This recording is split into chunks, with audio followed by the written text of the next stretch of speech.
काम करो ऐसा कि पहचान बन जाए, हर कदम चलो ऐसा कि निशान बन जाए। ये ज़िंदगी तो सब काट लेते हैं, ज़िंदगी ऐसी जियो कि मिसाल बन जाए। आदाब नाजरीन, मैं हूं वसीम बारी और आप देख रहे हैं सलाम नजीबाबाद। ये नवाब नजीबुद्दौला का बसाया हुआ शहर और ये एक बहुत बड़ा तारीख़ी शहर है, जहाँ की गंगा जमुना तहज़ीब भी मशहूर है और यहाँ के रिकॉर्ड भी पूरी दुनिया के अंदर मशहूर हैं और यहाँ के लोग भी पूरी दुनिया के अंदर मशहूर हैं। अगर मैं शुरुआत करूँ इस बात से कि तारीख़ इस्लाम लिखने वाली पहली शख्सियत जनाब हज़रत मौलाना अकबर शाह ख़ान नजीबाबादी नव्वरल्लाहु मरक़दहू एक ऐसी शख्सियत गुज़री हैं जिन्होंने इस्लाम की तारीख़ लिखकर पूरे नजीबाबाद का नाम पूरी दुनिया के अंदर रोशन कराया। और इसी लिहाज से कई सारी शख्सियात अलग अलग मज़ाहिब में आईं और उन्होंने नजीबाबाद का नाम रोशन पूरी दुनिया में कराया। आज हम आपको मिलाने जा रहे हैं एक ऐसे शख्स से जिसने कभी गलियों में ब्रेक बग़ैर यानी विदाउट ब्रेक साइकिल लेकर फराटेदार अंदाज में चलाई और उसको नहीं मालूम था कि कुदरत उसको इतना बड़ा इनाम देने वाली है कि वो साउथ अफ्रीका जैसे इलाके की सेना को ट्रेनिंग देने जा रहा है। या यूँ कहूँ कि उस शख्स को अंदाज़ा नहीं था कि वो शख्स को मुकाम मिलेगा जहाँ के लोग जाने के लिए तरसते हैं। दोस्तों, आज हमारे चैनल सलाम नजीबाबाद पर एक ऐसी शख्सियत हमारे पास मौजूद है जिसको कि पूरी दुनिया सलाम करती है। मैं अपनी जानिब से, अपनी टीम की जानिब से और सलाम नजीबाबाद की जानिब से मैं सबसे पहले इस्तकबाल करता हूँ जनाब रेहान ख़ान साहब जो कि बाइक राइडर्स हैं। मैं उनका इस्तकबाल करता हूँ सलाम नजीबाबाद। रेहान साहब, आपका बहुत बहुत शुक्रिया, आपने हमारे चैनल के लिए टाइम दिया।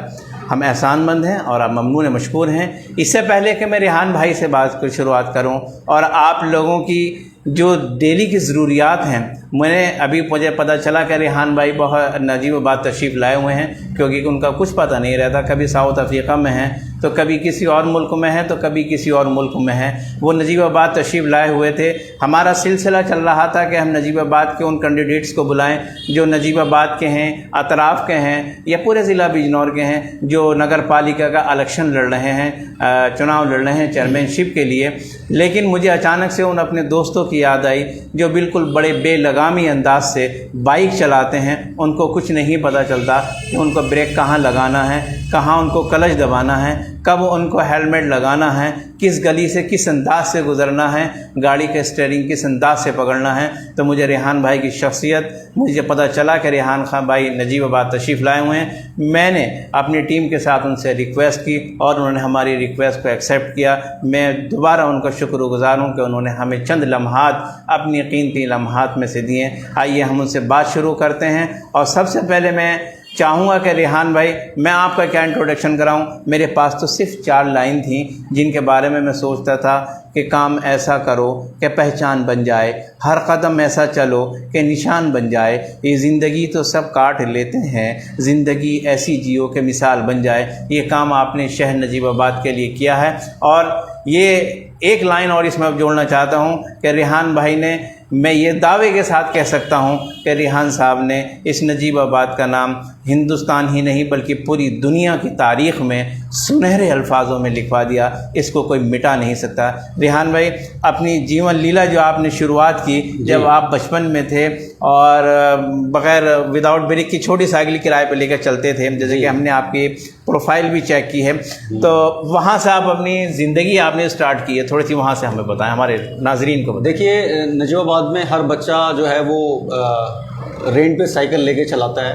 अभी भी बहुत सारे बच्चे चलाते हैं। हमारे टाइम में वो साइकिल होती थी, बहुत सारी साइकिल की शॉप थी, जैसे नुसरत भाई मेलसरा के अंदर उनकी शॉप थी। वहाँ से हम साइकिल लेते थे जिसमें ब्रेक कई बार होते थे, कई बार नहीं होते थे। तो उसी बाइक से और वो रफ्तार से चलाते थे और इन्हीं जो नजीबाबाद की गलियों के अंदर हम चलाते थे। उसमें जब ब्रेक करते थे तो कई बार हमें ब्रेक जो है वो ब्रेक नहीं होते थे, तो हमें अपने चप्पलों से वो घिस के रोकनी पड़ती थी साइकिल। तो ये वहीं से सिलसिला स्टार्ट हुआ। उसके बाद ये सिलसिला तब्दील हो गया। मैं एज ए मैकेनिक मैंने अपना कैरियर स्टार्ट करा। उसके बाद फिर मैं यहाँ से बॉम्बे गया, नजीबाबाद से हमारे वालिद साहब ले गए। बॉम्बे में जाने के बाद मैं एज ए मैकेनिक वहाँ पर एक यामाहा की बहुत बड़ा डीलर थे, उनके पास काम किया। और वहाँ से फिर दिमाग में जो रफ्तार थी वो यही नजीबाबाद से लग गई थी हमारे दिमाग में कि रफ्तार से बाइक चलानी है। आहिस्ता आहिस्ता गए। उसके बाद हम बॉम्बे रहे, बॉम्बे के बाद फिर मैं दिल्ली आया 1990 में।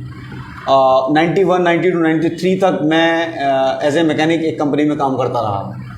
उसके बाद 1995 में एक दिन हमें पता लगा कि कोई ऑफ रोड का इवेंट दिल्ली में ऑर्गेनाइज कर रहा है, स्टड मोटोक्रॉस के नाम से था वो। और वहाँ पे जाने के बाद फिर हमारे पास बाइक नहीं थी, ठीक है, उस टाइम हालात भी नहीं थे ऐसे कि हम बाइक खरीद सकें। तो एक दोस्त थे हमारे, उनसे मैंने बाइक मांगी कि भाई ऐसे ऐसे एक रेस आ रही है, मैं उसमें पार्टिसिपेट करना चाहता हूँ, तो आप मुझे अपनी यामाहा RX-100 बाइक दे दीजिए। तो उन्होंने भरोसा करके कि भाई ये अच्छी चलाता है तो ये कुछ ना कुछ रिजल्ट अच्छा लेके आएगा, उन्होंने मुझे वो बाइक दी। और मेरी पहली ज़िंदगी की शुरुआत 1995 से उस मेरे दोस्त ने जो मुझे बाइक दी थी वहाँ से स्टार्ट हुई है। अच्छा, आप मुझे, जैसे कि मुझे आपके प्रोफाइल से हमें पता चला कि आप NDTV इंडिया जो हमारा चैनल है उस पर भी आपका एक प्रोग्राम आता है रफ्तार जी। आप उसमें क्या एक भूमिका आप लोग देखिए, उसमें रफ्तार में प्रोग्राम आता है जिसमें नई बाइक्स को कंपेयर करते हैं कि दो बाइक्स अगर सेम सीसी की हैं तो उसको कंपेयर करके उसको as a automobile expert, as a bike expert मेरे को वो अपनी मेरी बाइक देने के लिए बुलाते थे। अच्छा। कि भाई कैसे ये बाइक एक दूसरे से कंपेयर करते थे कि ये सीसी वाइज और ग्राउंड क्लियरेंस क्या है, इसका हाइट क्या है, और मार्केट के हिसाब से कि इंडियन मार्केट के हिसाब से कौन सी बाइक बेस्ट है, कौन सी चलेगी, कौन सी नहीं चलेगी। रेहान भाई, आप अफ्रीका गए हैं और अफ्रीका की सेना को जैसे हमने पता चला आपने सेफ्टी ड्राइविंग उनको राइडिंग थी आपने उनको सिखाई है। क्या एक्सपीरियंस रहा और अब आपका यहाँ से वहाँ तक का सफ़र किस तरीके से हुआ और वहाँ आपको क्या सम्मान मिला, थोड़ा सा? जी बिल्कुल सही बात है। देखिए, जितना भी अवार्ड जितने भी मिले हैं आज तक मुझे, या वो जितनी भी नेशनल, मैंने 170 इवेंट में चला चुका हूँ अभी तक नेशनल में। अच्छा। 2001 में मैं नेशनल चैम्पियनशिप रहा हूँ मोटोक्रॉस में। ये जितने भी अवार्ड हैं ये सब जो है पूरे नजाबाद की आवाम को मैं एक तरह से शुक्रिया अदा करता हूँ। ये सब उन्हीं के लिए है, मेरे बिजनौर के लिए, मेरे नजाबाद के लिए। मेरे जितने भी अवार्ड हैं, जितने भी मैंने आज तक अचीवमेंट किए हैं, वो पूरे मेरे नजाबाद के लिए। रही सफ़र की बात, सफ़र स्टार्ट हुआ 1995 से, पहली रेस से, और वो लगातार चलता रहा, अभी तक चल रहा है वो। शुक्र है अल्लाह का कि मैं फिट हूँ एकदम और अभी तक चला रहा हूँ। इतना लंबा कोई राइडर नहीं चलाता है। और उसके बाद एक दिन एक एम्बेसी से मुझे फ़ोन आता है कि भाई आपकी प्रोफाइल जो है वो किसी ने हमें अप्रोच की है, हमें एक राइडिंग के लिए एक इंस्ट्रक्टर चाहिए जो अफ्रीका में हमारी आर्मी और पुलिस को ट्रेनिंग दे सके। अच्छा। तो बस उनसे मिलना हुआ, फिर उन्होंने मुझे इनवाइट किया, वहाँ मैं गया जिबूती में 1 साल 2 साल 3 साल रेगुलर चलता रहा फिर। और अभी भी इंशाल्लाह दिसंबर या जनवरी में वापस जाना है, फिर अफ्रीका जाना जी। यानी कि बराबर नजीबाबाद का नाम पूरी दुनिया के अंदर रेहान भाई रोशन कर रहे हैं। लेकिन रेहान भाई से जो लोग इंस्पायर हैं, जो लोग इनसे मुतासिर हैं, वो ऐसा ना करें कि रेहान भाई को देखने के बाद, उनकी प्रोफाइल में जाने के बाद, उनकी वीडियोस देखने के बाद बाइक उठाएं और सड़क पर चढ़ पड़ें। बीच बीच में मैं आपको याद दिलाता रहूँगा क्योंकि रेहान भाई के एक्सपर्ट हैं, उन्होंने ट्रेनिंग ली है और वह इस नशे व फराज से गुजरे हैं। ऐसे अंधे तरीके से बिल्कुल आप लोग इसको यूज़ ना करें, क्योंकि अभी रेहान भाई से और अभी बहुत सारे सवाल बाकी हैं, वो हम लोग जो करेंगे। रेहान भाई, आपको डिप्टी जनरल अब्दुल्लाही आबदी ने अवार्ड दिए जी। अभी तक अफ्रीका में आप कितने अवार्ड ले चुके हैं? देखिए, हर साल वो जब भी उनका प्रोग्राम जो नेशनल डे होता है वहाँ पे जिबूती में, जी 27 जून को होता है। अच्छा। नेशनल डे के बाद उसके 2-3 दिन के बाद जो है वो उनका एक अपना प्रोग्राम होता है कि जो भी बेस्ट परफॉर्म करता है उसको वो अपनी तरफ से अवार्ड देते हैं। वो अपनी पुलिस टीम को भी देते हैं और जो टीम को सिखा रहा है वो उनको भी अवार्ड देते हैं। तो मैं लगातार 2017, 2018 और 2019 तक 3 साल के अंदर उन्होंने मुझे ट्रॉफी दी है और वहाँ का जो इंटरनेशनल सर्टिफिकेट है गवर्नमेंट का वो दिया है। अभी तक इंडिया की जो रिकॉर्ड ऑफ बुक्स हैं लगभग नियर अबाउट कितनी है, शायद आपके नॉलेज होगी? देखिए, रिकॉर्ड्स जो इंडिया में रिकॉर्ड्स बुक्स हैं तकरीबन 15 से भी ज़्यादा हैं। कितनी बुक्स में आपका नाम अभी तक जो हमारा एक रिकॉर्ड जो दर्ज हुआ है वो तकरीबन 7 या 8 में हो चुका है, जिसमें इंटरनेशनल बुक ऑफ रिकॉर्ड है India, national record, India book of record है, कलाम बुक ऑफ रिकॉर्ड है, जीनियस वर्ल्ड रिकॉर्ड है। तो ये तकरीबन मिला के 8-9 में नाम आ गया है और इंशाल्लाह जो नेक्स्ट टारगेट है हमारा वो है गिनीज वर्ल्ड रिकॉर्ड का, और वो भी बन जाएगा। रेहान भाई, हमने सुना है कि सन 2000 और सन 2001 में आप MRF national motor cross championship के लिए भी गए थे। जी। कैसा रहा सफर वो उसका? ये बहुत अच्छा सफ़र रहा है उस टाइम पे। देखिए, क्योंकि मैं इसमें होता क्या है कि जब आप चैंपियनशिप पार्टिसिपेट करने जा रहे हैं तो आप जो भी करता है पार्टिसिपेट वो एज ए राइडर करता है। बट मैं वहाँ पे दो चीज़ों को पार्टिसिपेट कर रहा था। एक जो टेक्नोलॉजी, क्योंकि मैं एज ए मैकेनिक बाइक को मॉडिफिकेशन करता था, तो मेरे साथ दो चीज़ें टेस्टिंग होती थी। मैं खुद एज ए राइडर और एज ए टेक्नीशियन कि बाइक के अंदर मॉडिफिकेशन करने के बाद 2000 और 2001 के अंदर दोनों चैंपियनशिप मैंने चलाई और अल्हम्दुलिल्लाह दोनों के अंदर मैंने चैंपियनशिप फिनिश की। ओवरऑल थर्ड मैं ग्रुप बी के अंदर था वहाँ पर। देखिए नाज़रीन, ग्रुप बी के अंदर रहे हैं, लेकिन यहाँ मुझे एक बात समझ में नहीं आ रही है कि एक ऐसा शख्स जो कि हमें इंटरनेशनल लेवल के ऊपर हमको हमारे लिए शहर के लिए एक फ़ख्र का जुमला बना हुआ है, एक फ़ख्र की चीज़ हमारे लिए बनी हुई है। और हमें अफसोस इस बात की है कि हमारे शहर नजीबाबाद के वो तमाम ज़िम्मेदारान हजरात और वो तमाम संस्थाएं कहाँ सोई हुई हैं जो हमारे इस जैसे होनहार शख्स को अभी तक सम्मान नहीं दे सकी। जो पूरे इंडिया के भी, जैसे रेहान भाई ने अभी बताया है कि अभी इंडिया में 7 से 8 जो रिकॉर्ड बुक हैं उसके अंदर अभी तक सर का नाम आ चुका है, लेकिन हमारे शहर नजीबाबाद के कहाँ हैं वो संस्थाएं और कहाँ हैं वो MLA और MP और चेयरमैन लोग और कहाँ हैं वो लोग जो लोग प्रतिभाएं, यानी कि जो जिनके अंदर हुनर होता है, जिनको नॉलेज होती है, जो बड़े लोग होते हैं जो शहर का नाम रोशन कर रहे हैं, उन लोगों का हौसला अफजाई नहीं करते। इस चीज़ के बारे में मैं सवाल ज़रूर करूंगा रेहान भाई से। रेहान भाई, ज़रूर इस बारे में बताइए कि आप इस मुकाम पर आपने आप क्या पहुँचे, आपने शहर नजीबाबाद का नाम रोशन किया। अपना नाम रोशन करने के लिए आप कहाँ के हैं? शहर नजीबाबाद के हैं। शहर नजीबाबाद कहाँ हैं? नजीबाबाद उत्तर प्रदेश में, इंडिया में है, लेकिन नजीबाबाद का नाम आपने इतने बड़े मुकाम पर रोशन किया।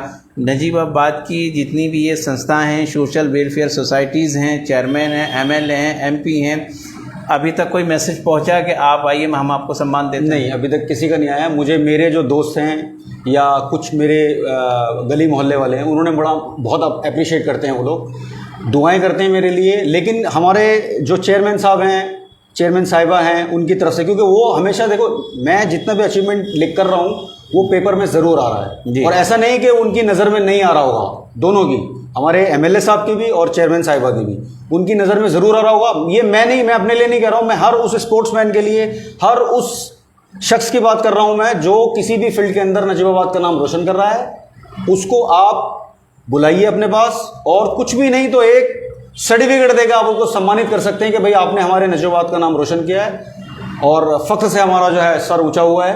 तो ये रिप्रेजेंटेटिव है, दोनों बड़ी पोस्ट में हैं, तो दोनों का फ़र्ज़ बनता है कि ये जो भी प्रतिभा किसी भी फील्ड के अंदर नजीबाबाद का नाम रोशन कर रही है इनको बुलाना चाहिए। देखिए साथियों, हमारे लिए इस वक्त बड़ी मायूसी सी जुमले से नज़र आ रही है कि सिर्फ रेहान भाई अपनी ही बात नहीं कर रहे हैं। इस शहर नजीबाबाद के अंदर बेतहाशा प्रतिभाएं हैं, चाहे वो एजुकेशन के लाइन से हों, फिर कहता हूँ, फिर चाहे वो मेडिकल के लाइन से हों, लीगल लाइन से हों और बिजनेस लाइन से हों, बेतहाशा लोग ऐसे हैं, लेकिन वो नजीबाबाद की तरफ से उनको आज तक कोई हौसला अफजाई प्रोग्राम, इस तरह का हौसला अफजाई इनाम, हौसला अफजाई प्रोग्राम उनकी शान में नहीं हो सका। लेकिन इसके बावजूद भी वो पूरे हिंदुस्तान और पूरी दुनिया के अंदर नजीबाबाद का नाम रोशन कर रहे हैं। जो लोग मेरे इस प्रोग्राम को लाइव देख रहे हैं, और ख़ास तौर से उन लोगों से मैं इस सलाम नजीबाबाद के माध्यम से कहना चाहता हूँ कि ऐसे लोगों का हौसला अफजाई कीजिए जो आपके शहर का, आपके इलाके का, आपकी बस्ती का नाम रोशन पूरी दुनिया के अंदर कर रहे हैं। ये हमारे लिए फ़ख्र की बात होगी और ये हमारे लिए बड़े शर्म की बात है कि गैर मुल्क हमारे भाई को सम्मानित कर रहा है। एक इतना बड़ा मुल्क, और हिंदुस्तान नहीं बल्कि पूरी दुनिया के अलग अलग मुल्क में रेहान भाई को सम्मानित किया जा रहा है, हौसला अफजाई की जा रही है, लेकिन हमारे शहर नजीबाबाद के लोग, इतने बड़े बड़े रसूखदार लोग, उनकी हौसला अफजाई नहीं कर रहे हैं। उनकी ही नहीं बल्कि उन लोगों की भी नहीं हो पा रही है जो नजीबाबाद का नाम रोशन कहीं ना कहीं किसी ना किसी स्टेज पर आकर कर रहे हैं। ये इस चीज़ को आप माइंड कीजिए, आप इसको नोट कीजिए। अब मैं ये देखना चाहता हूँ शायद इसके बाद कौन सी ऐसी संस्था है या कौन से ऐसे MLA साहब हैं, पुराने हों या नए हों, या MP साहब हैं या चेयरपर्सन साहिबा हैं, जो इन जैसी प्रतिभाओं को उन सम्मान दिया जा रहा हो, हौसला अफजाई करें। ये हमारे लिए बड़े अफसोस की बात है। इसलिए मैंने इस पॉइंट को थोड़ा सा बड़ा करना चाहा है कि हम लोग कोई रेहान भाई ही नहीं, रेहान भाई जैसे कितने ऐसे लोग हैं जो शहर का नाम रोशन कर रहे हैं, उनकी तरफ नज़र ज़रूर करें। अगले पॉइंट की तरफ रेहान भाई हम आपकी तरफ बढ़ते हैं कि कुछ लोग ऐसे भी हैं कि जो राइडर बनना चाहते हैं। जी। क्या कहना चाहते हैं उन लोगों के बारे में? देखिए, जो भी राइडर का अगर ड्रीम कोई सजा रहा है कि मुझे राइडर बनना है और मुझे इसके अंदर कोई भी स्टंट कर रहा है या रेसिंग में आना चाहता है जी, तो उसको अपने पेरेंट्स को तैयार करना पड़ेगा। सबसे पहला पॉइंट, उनको नाराज़ करके नहीं करना चाहिए कोई भी स्टंट कर रहा है, क्योंकि ये एडवेंचर है, इसमें इंजरीज भी होंगी जी बिल्कुल। उसमें रिकवर करने के बाद आपका कितना माइंड रिकवर होता है वो भी चीज़ है। और एज ए फ्यूचर अगर कोई ले रहा है, बहुत सारे लड़के हैं जो ड्रीम सजाते हैं अपना कि भाई मुझे स्टंट राइडर बन के और मुझे किसी बड़ी ब्रांड के लिए काम करना है या एक एकेडमी खोलनी है मुझे अपनी। बहुत सारे लोग हैं ऐसे, बिजनौर के अंदर काफ़ी हैं, नजवाद में नहीं सिर्फ बिजनौर में भी हैं। तो उनके लिए यही मैसेज है कि वो ईमानदारी के साथ जो प्रैक्टिस कर रहे हैं वो करते हैं और सेफ्टी के साथ करें। हेलमेट पहने, चेस्ट प्रोटेक्टर पहने, जैकेट पहने, नी गार्ड, एल्बो गार्ड और सेफ्टी राइडिंग शूज़ ले वो।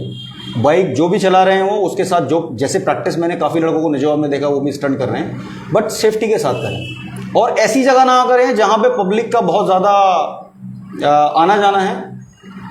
प्रैक्टिस की जगह वो चुने जहाँ पे सिर्फ आप प्रैक्टिस कर सको और आपके साथ 2-3 यार दोस्त खड़े हों उस प्रैक्टिस के टाइम पे। लेकिन प्रैक्टिस भी किसी ट्रेनर के अंडर होना चाहिए, अंडर ट्रेनर होनी चाहिए। हाँ, नहीं, कई लोग सेल्फ करेंगे तो अभी तो बेस क्लियर नहीं होगा तो कैसे बनेगा? कई होता है कि वो थोड़ा यूट्यूब से थोड़ा सीख लेते हैं और उस टेक्निक को पकड़ लेते हैं जो टेक्निक एक यूट्यूबर बता रहा है, तो वो कुछ अच्छा करने लगते हैं। लेकिन और अगर बहस करना है तो फिर किसी एक्सपर्ट के अंडर में उनको जाना पड़ता है। अभी तक आप किन किन ममालिक का दौरा कर चुके हैं? देखिए, अभी तक मैं अफ्रीका में 5 बार जा चुका हूँ मैं, ठीक है। और उसके बाद मुझे इनवाइट किया था BMW इंटरनेशनल इंस्ट्रक्टर एकेडमी ने। अच्छा। मेरी प्रोफाइल को देखते हुए उन्होंने मुझे इनवाइट किया। मतलब वो लोग उन लोगों को इनवाइट करते हैं जो मोटरसाइकिल फील्ड के अंदर एज ए इंस्ट्रक्टर ट्रेनिंग दे रहे हैं जगह जगह पर। तो उनको मालूम, मेरी प्रोफाइल देखी उन्होंने, उनको पता लगा कि भाई ये आर्मी और पुलिस को ट्रेनिंग दे रहा है। तो मैंने उनको प्रोफाइल भेजी, उन्होंने सेलेक्ट किया। तो एशिया से 2 बंदे सेलेक्ट हुए थे हम, तकरीबन वहाँ पे 12-13 लोग थे, वो ज़्यादातर यूरोपियन अमेरिकन थे। एशिया से 2 लड़के सेलेक्ट हुए, एक मलेशिया से लड़का, एक इंडिया से मैं था, ठीक है। वहाँ पे गए हम। वहाँ पे जाने के बाद हमारा जो सिखाने का तरीका है, जो हम अभी तक सिखा रहे थे, वहाँ पे उन्होंने देखा और उसको और हमें इम्प्रूव करने का, वहाँ पे जाने के बाद, उनकी एकेडमी में जाने के बाद और हमें तरीका मिला कि भाई इस तरीके से नहीं और एडवांस तरीके से आप लोगों को ट्रेन कर सकते हैं। तो मैं स्पेन गया और 5 बार अफ्रीका गया हूँ।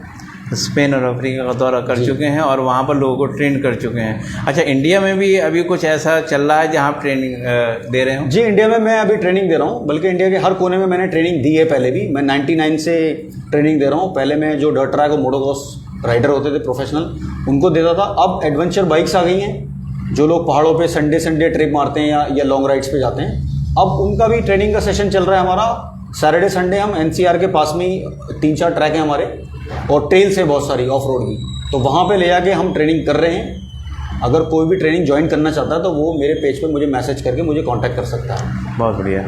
अच्छा, इसमें आजकल हम देख रहे हैं कि लड़के, बिल्कुल नौजवान लड़के हैं, सड़क पर पतली पतली छोटी छोटी गलियों से गुजर रहे हैं और वहाँ से गुजरने के बाद बहुत स्पीड ली जाते हैं। मैं चाहूँगा रेहान भाई कुछ उन लोगों के लिए कोई मैसेज क्या है कि किस अंदाज में कम से कम वो शहर की गलियों में कैसे चलाएं? देखिए, शहर की गलियों में जो भी लड़के बच्चे, आजकल नई बाइक्स बहुत सारी आ गई हैं, नजवाद में जितनी पावरफुल बाइक्स हैं सभी हैं, लेकिन मैं ये देख रहा हूँ कि एक्सीडेंट की तादाद भी बहुत ज़्यादा बढ़ गई है। बहुत ज़्यादा बढ़ गई है। वो विदाउट सेफ्टी के बाइक चला रहे हैं। जो भी बड़ी बाइक चला रहा है, अगर वो नजवाद की गलियों से बाहर निकल रहा है, ठीक है, वो कानपुर जा रहा है, जलालाबाद जा रहा है, तो वो हेलमेट ज़रूर पहने। और हेलमेट जैसे आपने बाइक महंगी ली है वैसे ही अच्छा हेलमेट, कोई ना कोई बहुत अच्छे हेलमेट मिल रहे हैं आजकल मार्केट के अंदर बहुत रिजनेबल प्राइस के अंदर। तो सेफ्टी के हिसाब से अगर वो जैकेट या ग्लव्स नहीं पहन रहे तो एटलीस्ट हेलमेट तो कंपलसरी पहने वो लोग। हाँ, एक प्रॉब्लम मैंने देखी है कि हम लोग जो हैं 1-1, 1.5 लाख की, 2-2 लाख की बाइक तो ले लेते हैं जी, लेकिन 1,500 रुपये का एक हेलमेट हम लोग नहीं ले पाते। जी जी जी, ये हमारे साथ एक बड़ी प्रॉब्लम है। तो ये है कि सबसे पहले अगर कुछ नहीं लेना आप और रफ्ता ले सकते हैं, ऐसा नहीं है। जब आप 1.5-2 लाख की बाइक ले सकते हैं तो 1,500-3 हज़ार का अच्छा हेलमेट भी ले सकते हैं आप। बिल्कुल ले सकते हैं। तो वो हेलमेट हर किसी को पहनना चाहिए, हर बच्चे को, हर लड़के को।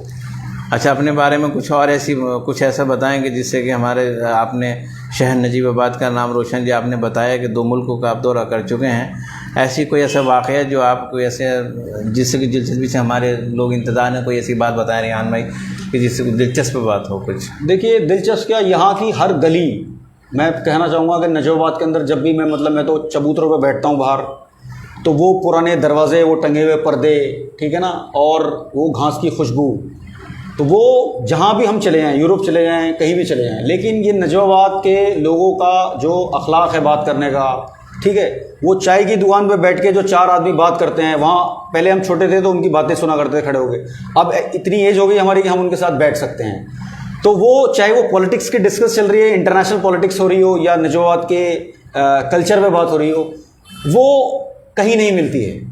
ठीक है, दिल्ली में मैं तकरीबन एक ज़माने से रह रहा हूँ, बॉम्बे में भी रह गया हूँ, लेकिन जो यहाँ के अंदर चाय की दुकानों का जो टेस्ट है और वो दूध की गलियों के अंदर खुशबू, वो हमेशा मैं मिस करता हूँ। अच्छा।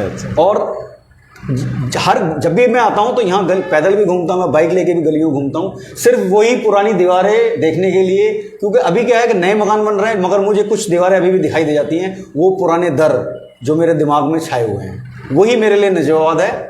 चलिए, बहुत बढ़िया। यानी कि अपने देश, अपने शहर की खुशबू बराबर महसूस करते हैं। ऐसा नहीं है कि अगर अल्लाह ने खूब मुकाम अता कर दिया तो अपने शहर के लोगों को भूल जाएं। वो अपनी पुरानी याद, पुरानी ज़िंदगी का तर्ज़ ज़िंदगी गुजारने का जो तरीक़ा है रेहान भाई का, वो उस पर अभी भी ऐसे ही चलते हैं। कह रहे हैं कि मैं मुकाम बेशक दिया है, लेकिन मैं अपने बड़ों को और अपने शहर के लोगों को कभी नहीं भूलता। यहाँ की जो खुशबू है वो मेरे दिल और दिमाग में छाई हुई रहती है। रेहान भाई, क्या ऐसा भी तो पॉसिबल है कि ये जो आप ट्रेनिंग कराते हैं जी, कि यहाँ कोई एकेडमी यहाँ नजीबाबाद में खोलने की कोई प्लानिंग है?